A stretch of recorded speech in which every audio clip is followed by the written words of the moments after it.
अक्कलकोट तालुक्यातील मौजे मुगळी येथे लोखंडी सळईने एकास गंभीर मारहाण व जातीवाचक शिवीगाळ केल्याप्रकरणी आरोपी नागप्पा भंडारे व चंद्रकांत भंडारे यास जिल्हा व सत्र न्यायाधीश जयदीप मोहिते यांनी सशर्त अटकपूर्व जामीन मंजूर केला आहे।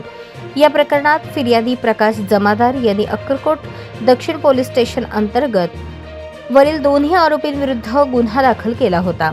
फिर्यादी हे त्यांच्या ओळखीचे मित्र शरणप्पा बिराजदार यांच्या वस्तीवर जनावरांना चारा पाणी करण्यासाठी जात असताना यातील आरोपी यांना हाक मारल्याच्या कारणावरून तसेच इशारा केल्या कारणाने वरील दोन्ही आरोपींनी फिर्यादीस जाब विचारला असता तू नेहमीच आम्हाला बघून आवाज करतो आणि इशारा करतो असे म्हणून यातील आरोपींनी फिर्यादीला लाथाबुक्क्यांनी तसेच लोखंडी सळईने त्याच्यावर गंभीर स्वरूपाची मारहाण केली। त्यावेळी फिर्यादीच्या डाव्या हाताच्या मनगटावर उजव्या हाताच्या दंडावर गंभीर दुखापत झाली होती। यातील आरोपी यांना फिर्यादीस दमदाटी करत जातीवाचक शिवीगाळ केला असल्याचाही आरोप फिर्यादीने केला होता। घटनेनंतर सोडवी करण्यासाठी गावातील शरणप्पा गायकवाड यांनी प्रयत्न केला।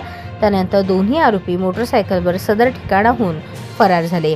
तदनंतर आरोपींनी आपला अटकपूर्व जामीन अर्ज मेहरबान जिल्हा व सत्र न्यायालय सोलापूर येथे दाखल केला। 3 फेब्रुवारी 2026 रोजी आरोपींचा अटकपूर्व जामीन अर्ज विशेष न्यायालयाने सशर्त मंजूर केला। या प्रकरणात आरोपीतर्फे advocate Kadir Auti, advocate Dattatray Kapure, advocate Vaibhav Bonge, advocate Shivratna Wagh, advocate Omkar Phadtare, advocate Manish Babre, advocate Mohim Pathan, advocate Rohit Thorat, advocate Ajay Waghmare, advocate Twarita Wagh यांनी काम पाहिले। तर फिर्यादीतर्फे ॲडव्होकेट संघर्षित उड्डाणशू आणि सरकार पक्षातर्फे ॲडव्होकेट दत्ता पवार यांनी काम पाहिले।